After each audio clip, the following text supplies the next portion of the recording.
Mas sudah makan atau belum? Kalau tuan rumah, ini yang sudah tahu ilmunya semoga bisa diamalkan. Yang tuan rumah kalau tanya seperti itu, artinya tuan rumah itu pelit. Kalau ada tuan rumah masih tanya, orang datang ditanyain, Mas udah makan atau belum? Berarti tuan rumah nawarin kayak gitu pelit. Kenapa kok pelit? Karena kebanyakan orang kalau ditanyain seperti itu, meskipun lapar, jawabannya apa? Udah makan. Sudah makan. Mau makan enggak, Pak? Kalau ada tamu ditanyain, mau makan atau enggak, Pak? Terus dia kemudian, kok tuan rumahnya tanya seperti itu, mau makan atau enggak, sudah makan atau belum? Itu ciri-ciri tuan rumah pelit gak mau repot, gak mau repot terima tamu. Kenapa? Ya kan? Ya kebanyakan orang kalau ditanya itu jawabannya adalah tidak, gak usah Pak, gak usah repot, gak usah repot. Padahal disyukuri ya teh. Bagaimana cara yang benar? Bagaimana cara yang ideal ya? Cara yang lebih pas gimana? Pertanyaannya diubah. Pak, mau bakso atau mau soto? Bakso itu cemilan, soto itu makan. Kalau jawabannya bakso, besar kemungkinan orang ini udah kenyang, wis pilih bakso. Atau kalau memang mudah aksesnya adalah ya mie ayam sebutnya, ya wis langsung suguhin. Kalau sanggupannya hanya satu menu, ya wis suguhin satu menu itu tadi. Gak perlu ditanyain, langsung suguhin. Kalau orang Turki, kultur orang Turki itu mereka akan menyuguhkan dua jenis minuman, kopi dan air putih. Kalau yang diminum kopi dulu, artinya orang ini nggak butuh makan, hanya butuh cemilan. Tapi kalau yang diminum air putih dulu, berarti orang ini lapar. Itu kultur orang Turki. Saya rindu dengan kultur masyarakat Indonesia di zaman dulu. Orang tua kita dulu, kakek nenek kita, itu kalau kedatangan tamu langsung disuguhi makan. Saya pulang main ke Malang ya, rumahnya bapak, kan ketemu bude bule, itu masya Allah. Dulu ya generasi sebelumnya sekarang, generasi yang dulu itu, saya datang itu langsung dimasakin, langsung dipesan, ayo makan dulu sebelum aktivitas makan dulu. Padahal saya di sini cuma 2 hari.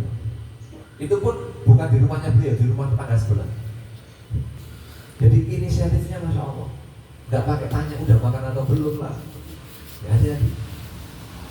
Ini bentuk kita, parameter kita ini pelit atau enggak bisa diukur dari itu. Dan definisi tamu adalah maksimal 3 hari.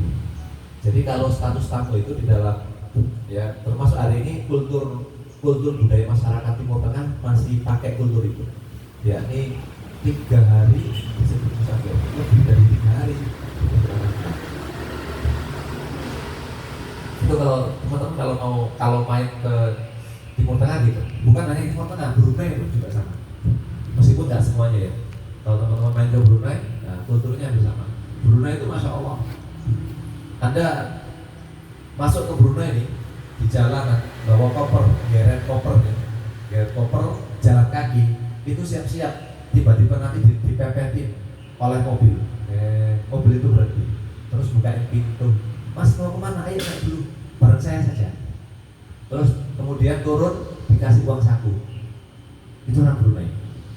Masya Allah. Meskipun walau apakah semuanya seperti itu, tapi kebanyakan yang saya tahu orang Brunei itu saya 3 hari. Ya kurang lebih 3 hari. Berapa hari mas? Berapa hari? Ya Brunei 3 hari, 2 hari, 3 hari, 3 hari. Nah, itu kultur orang Brunei, sangat memuliakan tamu dan nggak pakai ketika bertamu ke rumahnya. Kan waktu ke Brunei mendatangi teman-teman di Brunei ya, mendatangi warga asli Brunei, mendatangi di sana bertamu bukan hanya pada satu rumah warga Brunei, tapi rumah warga Brunei yang lain. Datang ke sana nggak pakai ditanyain udah makan atau belum, nggak langsung, ayo mas, ayo makan. Sudah disediain di dapurnya itu, sudah berbagai macam menu hidangan sampai kita bingung ini. Padahal kita di sana ya bertamu biasa saja, masya Allah. Kalau untuk dapat fasilitas itu kan, kalau di apa namanya di kondisi masyarakat sebagai masyarakat kita, statusnya harus ustaz dulu atau orang penting. Kalau dapat fasilitas itu harus jadi orang penting dulu, seolah-olah kayak gitu. Nah, tapi lihat kultur orang dulu, masya Allah. Jadi itu kultur kita, masyarakat orang-orang Asia Tenggara itu kulturnya kayak gitu. Orang Asia lah, kulturnya orang Asia itu seperti itu sebenarnya. Dan kalau semakin zaman semakin ya alam mulai bergeser. Kalaupun memang kita sedang ekonominya sedang sulit untuk menjamu tamu, jangan nawarin, cukup suguhin air putih. Kalau itu memang benar-benar Anda sedang kepepet, minimal air putih, nggak perlu tawarin udah makan atau belum, karena itu menyakiti malah. Ya. Jadi jangan apa ya, kita ini masyarakat, sebagai masyarakat kita ini hobinya kalau dalam bahasa Surabaya amis-amis lambe. Tahu amis-amis lambe? Ya, apa ya istilahnya? Abang-abang lambe. Kalau ya di Surabaya amis-amis lambe. Abang-abang lambe oke lah. Abang-abang lambe atau hanya untuk formalitas. Nah, hanya untuk formalitas saja. Gak niat nawarin, hanya niat untuk ngomong saja. Basa-basi ya, basa-basi. Basah dan basi. Ya, tujuannya hanya itulah Pak di Masjid Pemuda Indonesia. Kalaulah kita di rumah punya tanggung jawab memuliakan tamu Allah, apalagi kalau di masjid. Tamu pribadi kita datang ke rumah saja, kita berusaha servis maksimal, apalagi kalau datang ke masjid, meskipun dengan segala keterbatasannya ada.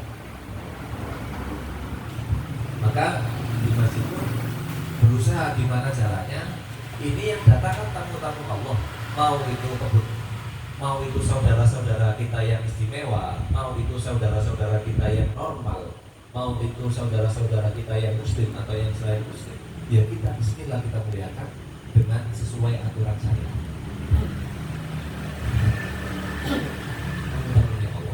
Kita kalau kedatangan tamu itu kan bismillah berusaha supaya rumah kita bersih. Masa kita masjid setiap hari kedatangan tamu nggak berusaha untuk menjaga kebersihan, tidak berusaha menjaga kerapian. Orang datang tamu maka SOM di sini warung makan gratis misal, tidak ditanya Pak mau makan atau enggak, udah makan atau belum Pak, ya nanti disuguhin yang mau makan. Nggak perlu ditanyain satu Pak mau makan enggak, tak kasih kupon ya. Kalau nggak mau kuponnya nggak saya kasih yang lain. Udah nanti itu konsepnya. Langsung kasih kupon. Mau makan atau enggak silakan. Yang penting kita di rumah. Apakah hanya di bulan Ramadan saja? Oh tidak. Alhamdulillah di luar bulan Ramadan pun fasilitas makan dua kali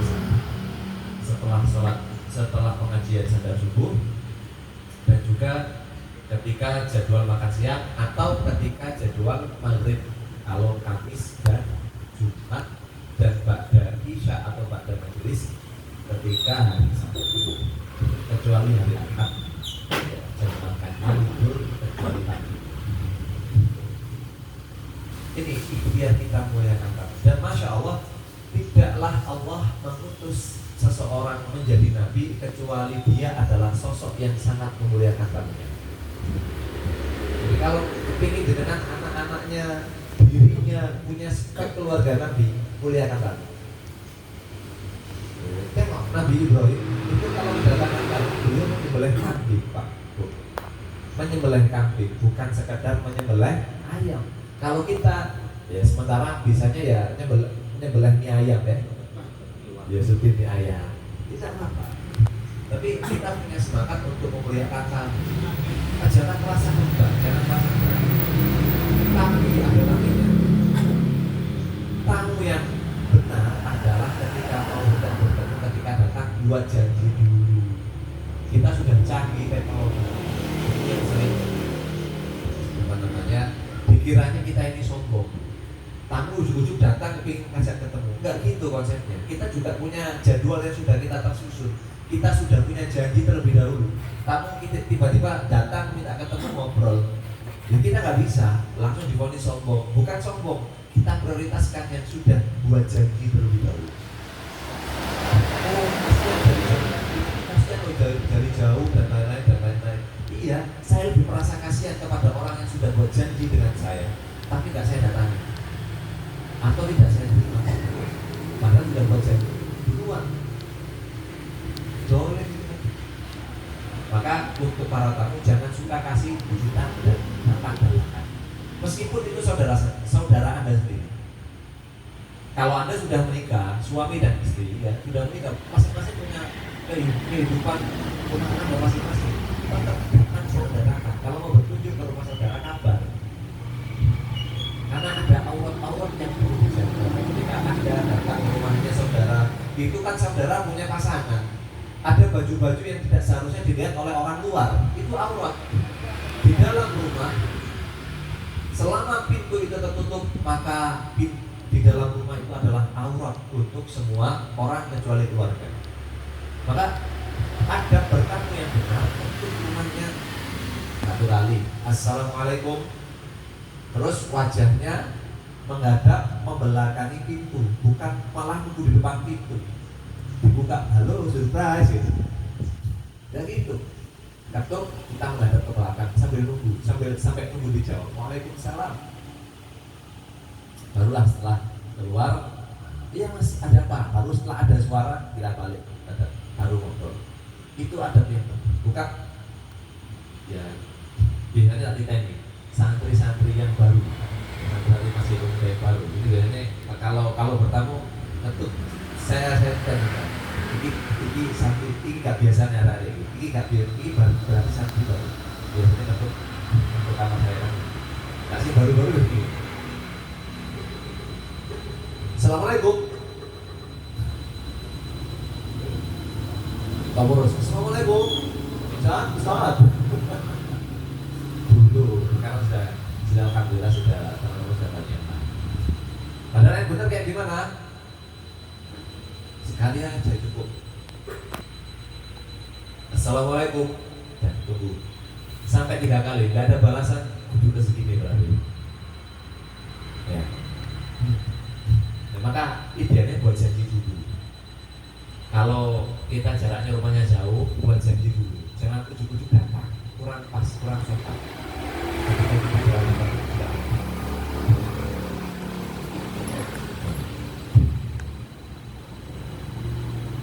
Memuliakan tamu. Kalau kita dan Nabi Muhammad itu juga sosok yang sangat memuliakan tamunya. Nabi Ibrahim punya amalan setiap kali, justru lebih ya masya Allah Nabi Ibrahim itu. Semenjak beliau balik tidak pernah sekalipun beliau makan sendiri. Makan selalu cari orang untuk diajak makan. Makan berdua, minimal berdua. Nabi Ibrahim. Dan kan orang-orang yang seperti itu gimana rezekinya? Oh, jangan ditanya, rezekinya tambah lancar, masya Allah.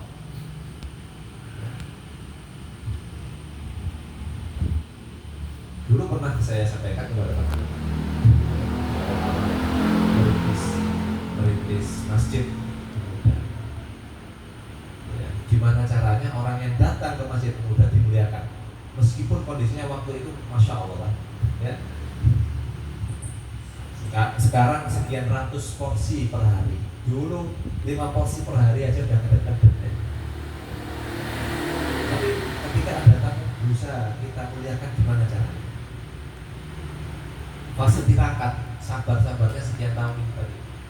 4 tahun pertama. Biasanya 5 tahun pertama insya Allah fase pergerakan itu ya. 5 tahun pertama susahnya.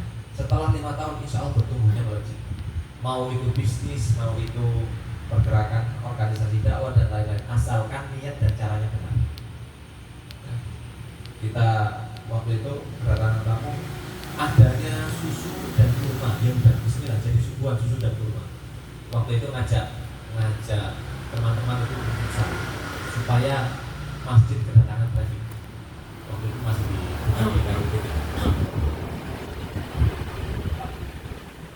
orang datang, kemudian kita kami suguhin karena timnya masih terbatas ya, jadi adanya kurma sama susunya waktu itu alhamdulillah dapat susu yang murah, harganya 13.000 kadang dikasih diskon jadi harganya 8.000 karena beli terus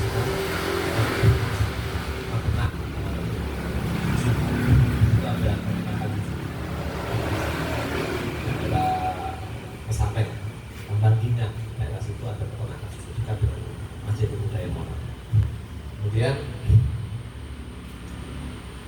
ketika ada tamu, jadi udah susu itu kan, susu kurma kan kesannya sangat mewah kan ya, sudah ya, udah luar biasa mewah, masya Allah. Nah itu kita suguhi dengan apa yang bisa kita lakukan. Semakin kita memuliakan rezekinya masjid semakin besar, semakin lancar, semakin bertumbuh. Karena masjid itu rumahnya Allah. Maka untuk siapapun dari yang mungkin sedang diamanai Allah menjadi pengurus masjid, ojo pelit-pelit. Jangan pelit jadi pengurus masjid. Kita menyediakan fasilitas makan dan minum, itu bentuk ikhtiar kita memakmurkan masjid. Anda kalau datang ke Palestina, ya, alhamdulillah sudah berapa bulan yang lalu bagi saya? 2 bulan ya? Bulan. Saya datang ke Palestina, hampir setiap masjid di Palestina, di Baitul Maqdis, mau itu di kota Jericho, mau itu di mana itu, di Baitul Maqdisnya, kompleks Baitul Maqdisnya, itu masjid-masjid itu menyediakan kurma. Kalau di sini kurmanya kurma Mughal, tahu Mughal? Ada yang tahu kurma Mughal? Kurma Mughal itu yang besar-besar segini. Jadi satu itu kayak pisang, kenyang besar satu itu. Nah, disuguhin kurma kayak gitu di masjid-masjid, meskipun masjidnya sepi dan masjidnya tidak ditutup 24 jam. Dan masjidnya alhamdulillah buka 24 jam. Kalau yang di kota Jericho, kalau masjidnya di luar Baitul Maqdis. Tapi justru ketika kita datang, waktu saya datang ke Baitul Maqdis, masjidnya tidak buka 24 jam. Karena jam 10 tentara-tentara Zionis sudah operasi menutup gerbang masjid. Tentara-tentara Zionis. Jadi kalau ada takbir masjid masih suka, ya, kunci masjid, nutup masjid di luar jam sholat, berarti mentalitasnya masih mentalitas yang jangan ya, bukan saya. Israel. Jadi pengurus masjid, jangan pelitlah. Rezeki dari Allah, rumahnya Allah pasti dijaga oleh Allah, pasti yang awal Allah. Kita ini hanyalah pembantu-pembantunya Allah.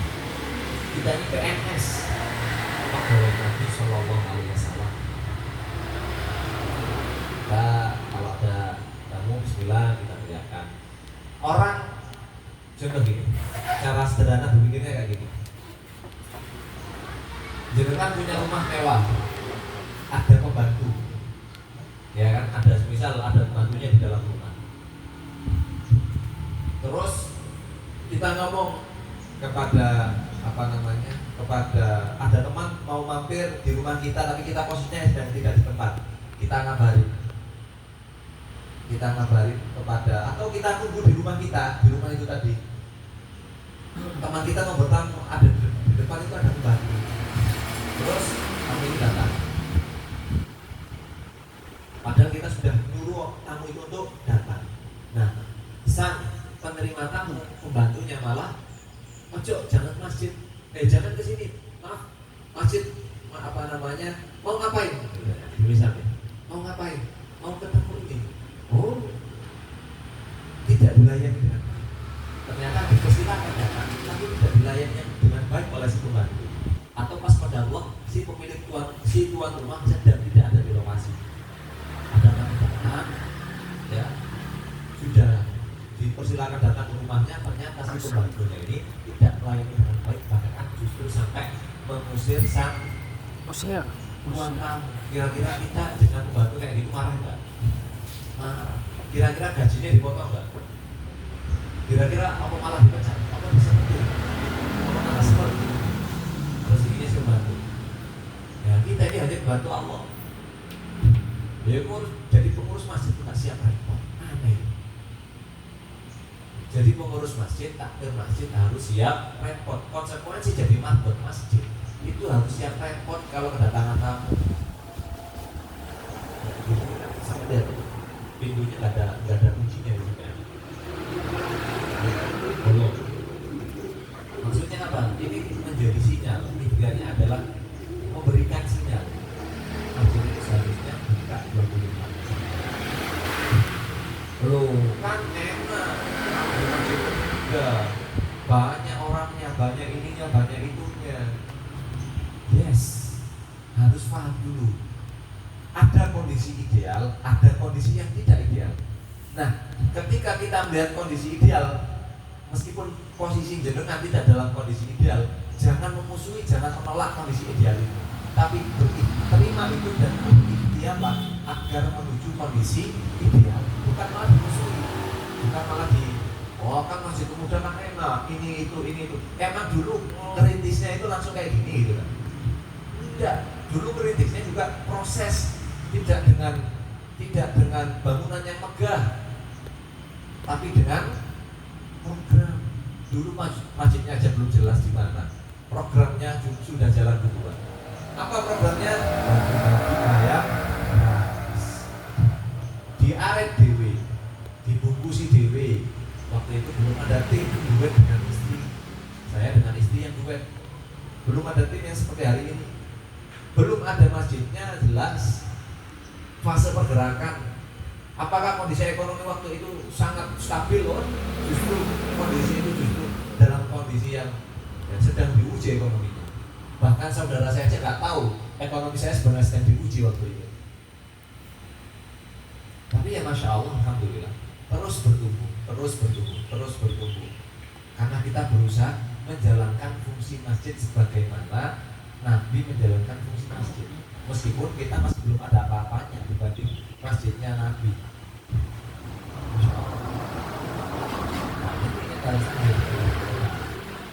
Masjid, ya, kalau jadi pengurus masjid jangan pelit, jangan suka nutup. Itu bismillah, kita ikhtiar gimana caranya semakin banyak kebermanfaatan yang dirasakan masyarakat dari masjid. Kita bangunkan toilet. Toilet itu bukan hanya yang muslim, yang selain muslim boleh akses. Untuk siapapun yang lewat boleh pakai toilet dulu. Sampai kita fasilitasi toilet bukan hanya satu, bukan hanya di sini satu. Kita bangunkan toilet di sana.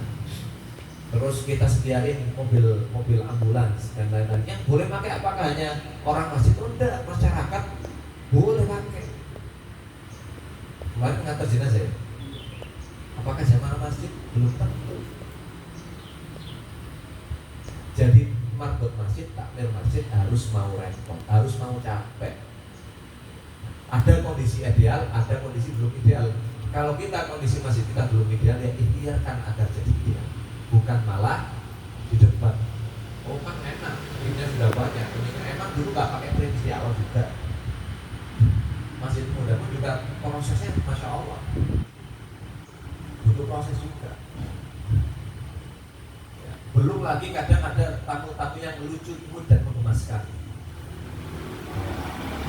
Sudah difasilitasi ini itu malah buhiku sendoknya dicolong lah, entah itu gelasnya hilang, mangkoknya hilang.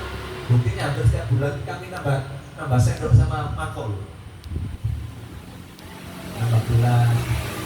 Belum lagi ada yang datang nggak tahu, nggak paham kebersihan, nggak paham kerapian, ya, sampah berserakan. Kadang wah masya Allah lah, sampah berserakan. Belum lagi sudahlah difasilitasi masih hobi protes, ada yang karakter kayak gitu.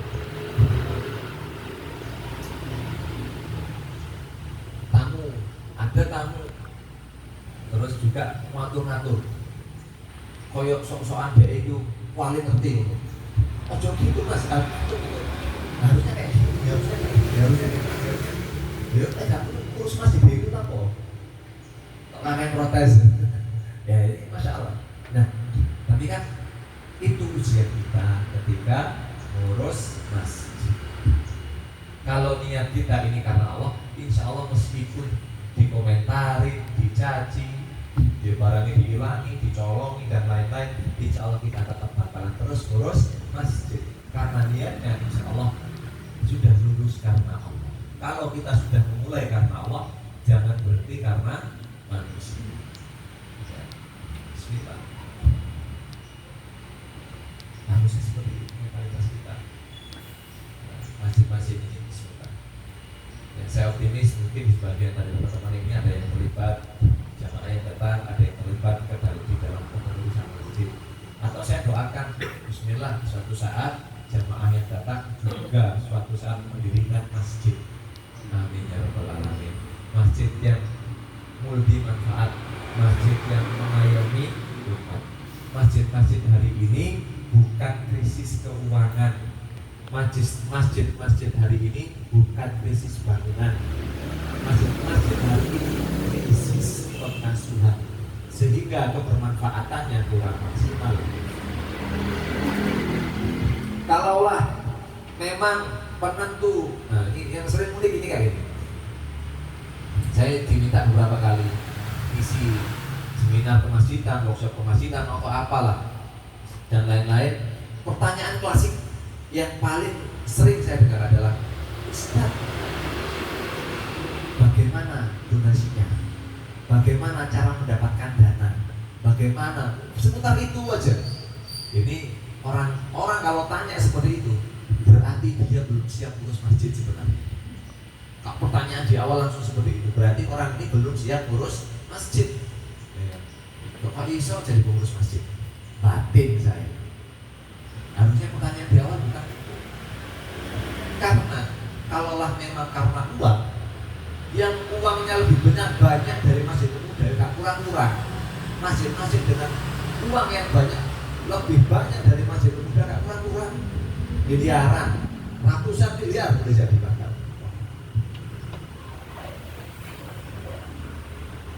Bangunan yang lebih megah dari masjid pemuda, oh gak kurang-kurang.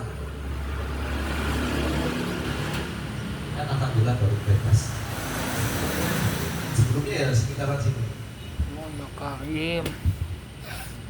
Jadi jangan sampai kita mindset masjid itu bisa makmur kalau uangnya banyak, kalau bangunannya besar. Salah. Nabi Muhammad membangun masjid pertamanya bukan dengan bangunan yang megah, bukan dengan dana yang berlimpah ruah. Tidak. Nabi Muhammad membangun masjid hanya kotak sederhana, nggak ada atap. Atapnya hanya di soft 1 dan 2 di depan dan soft belakang saja. Jadi tengah-tengahnya kosong. Tanahnya sujud langsung ketemu tanah atau ketemu pasir. Nggak pakai marmer, ini masih lebih bagus. Kalau teman-teman tidak ketika masjid di zaman Masya Allah sangat sederhana. Tapi tengoklah dari kesederhanaan itu, Romawi ya, dibebaskan. Dari masjid yang sederhana itu, Persia dibebaskan. Ya, sampai-sampai setelah masa selesainya Khulafaur Rasyidin, hadirlah generasi Umar bin Abdul Aziz, yang dimana dalam waktu 29 bulan saja alhamdulillah bumi makmur sentosa. Sampai-sampai Baitul Mal nyari orang miskin kesulitan, nyari orang duafa kesulitan untuk menerima zakat mal, menerima zakat karena saking sejahteranya masyarakat. Dan itu cakupan kaum muslimin, bukan satu negara. Kalau hari ini kan Mesir itu kan negara ya. Di zaman ya, Umar bin Abdul Aziz, Mesir itu provinsi. Betapa luasnya cakupannya. Hadirlah kemudian generasi-generasi seperti Abdurrahman Ad-Damil, yang dimana daratan Eropa dibebaskan. Hadirlah Muhammad Al-Fatih, benteng kuat Konstantinopel dibebaskan. Hadirlah Salahuddin Al-Ayyubi, masyarakat Baitul Maqdis, bumi Syam yang tertindas dibebaskan. Hadirlah Saifuddin Qutuz, yang dimana pasukan Mongol menjadi pasukan yang paling ditakuti saat itu oleh hampir seluruh dunia, dikalahkan oleh Saifuddin Qutuz. Kita merindukan lagi, kita rindu tentang kebaikan-kebaikan umat ini, kita rindu tentang dampak dari hadirnya orang-orang besar.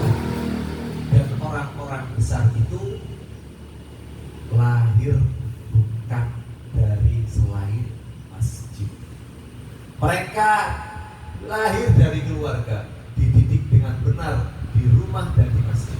Maka kalau ditanya pemimpin besar lahir dari mana? Maaf, pemimpin besar bukan lahir lewat seminar-seminar, bukan lewat workshop-workshop. Tidak, pemimpin besar lahir lewat masjid. Workshop penting, seminar penting, tetap penting, silakan tetap penting. Tapi pemimpin besar sejarahnya adalah orang masjid, lahir dari masjid. Kalau kita berbicara kepingin membebaskan Bumi Syam, Palestina, insya Allah siklusnya akan berulang. Yang membebaskan itu adalah orang-orang masjid. Maka ayo, yang katanya punya keresahan terhadap saudara-saudara kita di Bumi Syam yang terjajah, yang punya keresahan, ya, dalam sejarah panjangnya yang membebaskan Bumi Syam atau Baitul Maqdis itu adalah orang masjid. Kita urut dari Nabi Yusuf bin Nun, orang masjid. Dari siapa? Kemudian Umar bin Khattab, dari Salahuddin Al-Ayyubi, orang masjid. Karena Baitul Maqdis tegak, pertama kali bangunannya itu masjid, dibangun oleh Nabi Adam. Bukan langsung kompleks Baitul Maqdis langsung, tidak. Tapi Nabi Adam turun ke bumi, bangun dulu yang namanya Ka'bah. 40 tahun berselang beliau pindah di Bumi Syam, membangun Baitul Maqdis atau masjid, membangun masjid. Maka yang membebaskan Bumi Syam, Palestina, Baitul Maqdis, Al-Quds, Masjidil Aqsa, itu ya orang masjid. Maka siapkan diri kita, maka siapkan siapapun hari ini yang katanya punya keresahan terhadap terjajahnya saudara-saudara kita di Palestina, di Bumi Syam. Ayo buktikan, buat anak-anak kita, generasi kita, keluarga kita cinta dengan masjid, peduli dengan masjid. Katanya, wahai para kaum-kaum yang belum menikah, katanya kepingin bangun keluarga, tapi bangun sholat subuh saja belum bisa. Silakan Mas Fitri.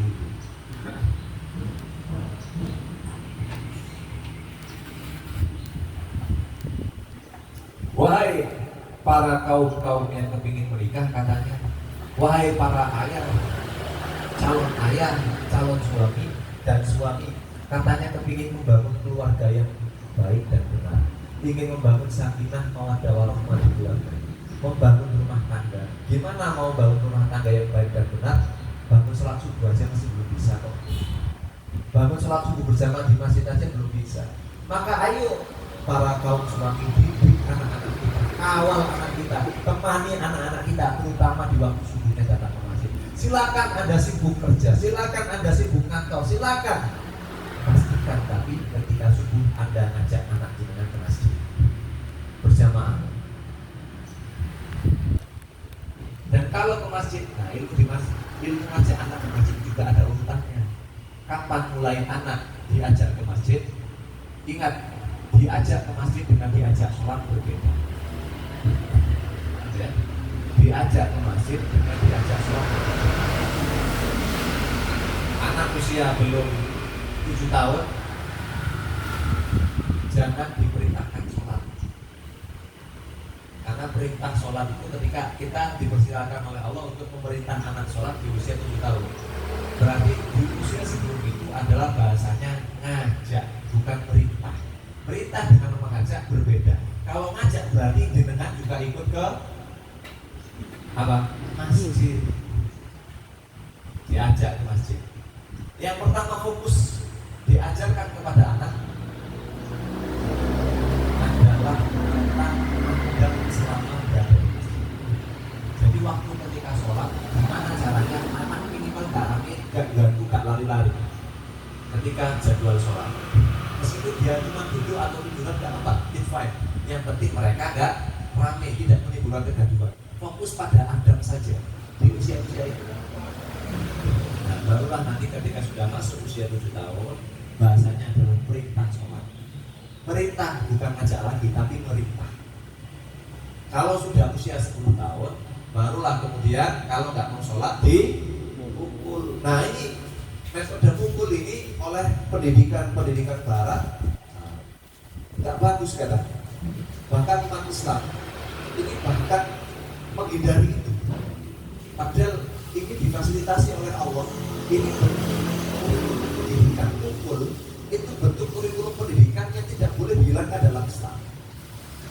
Dengan porsi yang benar, dengan cara pukul yang benar. Orang tua zaman sekarang kan saking traumanya dengan orang tua dulu, karena orang tuanya dulu mungkin nggak paham ilmu mukul, akhirnya nggak mau mukul sama sekali pada anaknya, khawatir anaknya trauma sebagaimana dirinya trauma. Padahal nggak seperti itu. Cara mukul yang benar anak pun ada syariatnya, ada caranya. Sering diulangkan, sering saya ulangkan, masih ingat apa? Mas Zakaria, cara mukul yang benar, mukul anak dengan benar gimana? Ya, ketiaknya anak atau ketiaknya yang mukul? Yang mukul ya. Gak boleh diangkat. Terus mukul jangan di apa? Salah. Di wajah. Wah. Terus yang ketiga, mukul jangan sampai membekas. Ini kasarnya dalam Islam, syariat pendidikan. Masalahnya pendidikan, ya Allah. Dikit ada konten viral di TikTok, di Instagram tentang pengasuhan anak, tak jelas sumbernya, langsung dipakai. Training sleep lah, toilet training, dengan konsep-konsep ala barat. Ngapain kita fokus toilet training? Islam punya toharoh, Islam punya istinja. Ngapain kalau malah pakai toilet training? Training sleep lah, ngapain? Ini bukti bahwasanya banyak kaum muslimin belum siap menjadi orang tua. Menjadi orang tua tanpa ilmu, menjadi orang tua dengan konsep asal jalan, bukan dengan persiapan. Orang jadi dokter saja persiapannya bertahun-tahun. Orang jadi bengkel kapal, bengkel otomotif, belajarnya bertahun-tahun. Orang jadi ahli marketing, belajarnya bertahun-tahun. Serius totalitas, padahal semua itu ilmu yang bisa dipelajari sambil jalan. Dan ilmu pernikahan, ilmu yang tidak boleh dipelajari sambil jalan, harus dipelajari jauh-jauh sebelum kawin. Bolak-balik ilmu yang seharusnya dipelajari sambil jalan, malah dipelajari jauh-jauh hari. Itu enggak kayak waktu di SMK itu ilmu yang bisa dipelajari sambil jalan semua. Apa? Tata boga dan lain-lain bisa dipelajari sambil jalan.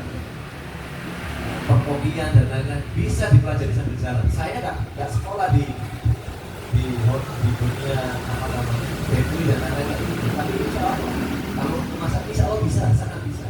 Dan bahkan kerja di perusahaan internasional di dunia perdakuran. Itu ilmu yang bisa dipelajari sambil jalan. Ada ilmu yang tidak boleh dipelajari sambil jalan, yaitu ilmu keluarga, harus dipelajari jauh-jauh hari. Siapkan, pelajari jauh-jauh hari. Wahai para kaum ayah, wahai para kaum suami, kalau Anda punya anak laki-laki, PR besar menanti kita. Punya anak perempuan juga PR besar menanti kita. Gimana caranya kita mendidik anak di usia balik, dia sudah tidak menjadi beban orang tua, dia tidak bergantung hidupannya kepada orang tua. Karena di dalam syariat Islam, kalau kita bicara syariat Islam, anak yang usianya sudah balik sudah tidak tanggung jawabnya bapak dan ibunya, bapak utama untuk menafkahinya. Sudah bukan tanggung jawabnya. Anak sudah persilakan untuk berjuang sendiri. Bagaimana coba anak-anak zaman sekarang? SMP, SMA aja uang saku masih pada orang tua. Orang tuanya, oh kamu gak usah kerja dulu, bapak masih sanggup untuk biayain. Bukan gitu. Ajarkan anak Anda untuk mandiri. Karena itu tanggung jawab. Makanya ulama menyebutkan istilahnya akil balik, bukan balik akil. Akil balik berakal dulu, baru balik. Jadi balik pun pakai persiapan. Usia balik itu pakai persiapan. Kalau sekarang gimana coba? Masa remaja, maklum, masa mencari jati diri. Kan itu ya. Maklum kalau nakal masih tak jelas dan lain-lain. Itu kan konsep orang-orang Yahudi, konsep orang-orang Zionis agar bangsa-bangsa ini tunduk pada naungannya, agar bangsa-bangsa di luar ekosistem mereka itu adalah menjadi bangsa-bangsa pecundang. Itu konsep Zionis. Sekolah pendidikan kita sehari ini, kiblat pendidikan kiblatnya di mana sih? Ekosistem pendidikan kita ini kiblatnya di mana? Coba dicek lebih jauh lagi, dipelajari. Kita kiblatnya kemana? Kok sampai anak usia balik itu belum bisa ngapa-ngapain? Memang mereka dicetak untuk itu, mereka dicetak untuk tidak ngapa-ngapain, tidak bisa ngapa-ngapain. Padahal kalau kita, ya Allah, lihat para pendahulu kita, Masya Allah, itu yang merumuskan ya Indonesia merdeka itu adalah 20 pemuda yang usianya paling tua itu 30 tahun. Kalau saya ingat saya namanya Takdir Al-Sabah. Ya lahirnya usianya 19 tahun. Waktu itu Indonesia masih dalam kondisi dijajah. Yang merumuskan anak-anak muda bisa 19 tahun, 20 tahun. Bagaimana terus kemudian dengan Bung Tomo ketika membangkitkan takbir, ngajak masyarakat Indonesia untuk berjuang, itu usianya bahkan belum sampai 30 tahun. Sekarang anak usia 30 tahun aja, pemuda usia 30 tahun aja masih jadi beban orang tua. Anas bin Malik menjadi staf ahli negara Umar bin Khattab ketika usianya masih belasan tahun. Ibnu Abbas menjadi staf ahli negara Khalifah Umar bin Khattab usianya belasan tahun. Saifuddin Qutuz, Abdurrahman Ad-Dakil pindah dari Maroko, terus hijrah dari Maroko ke Spanyol dan menaklukkan, membebaskan daratan Eropa. Itu beliau hijrahnya itu usia 19 tahun. 19 tahun. Muhammad Al-Fatih menjadi wali kota Malaysia usia 16 tahun. Kok ngomong masa remaja, masa mencari jati diri? Tidak. Masa remaja adalah masa emas untuk berkarya maksimal. Berhenti berpikir anak muda kita, anak remaja kita nggak bisa apa-apa. Stop. Mereka bisa mandiri. Mereka bisa menangani kehidupannya sendiri, kebutuhannya sendiri.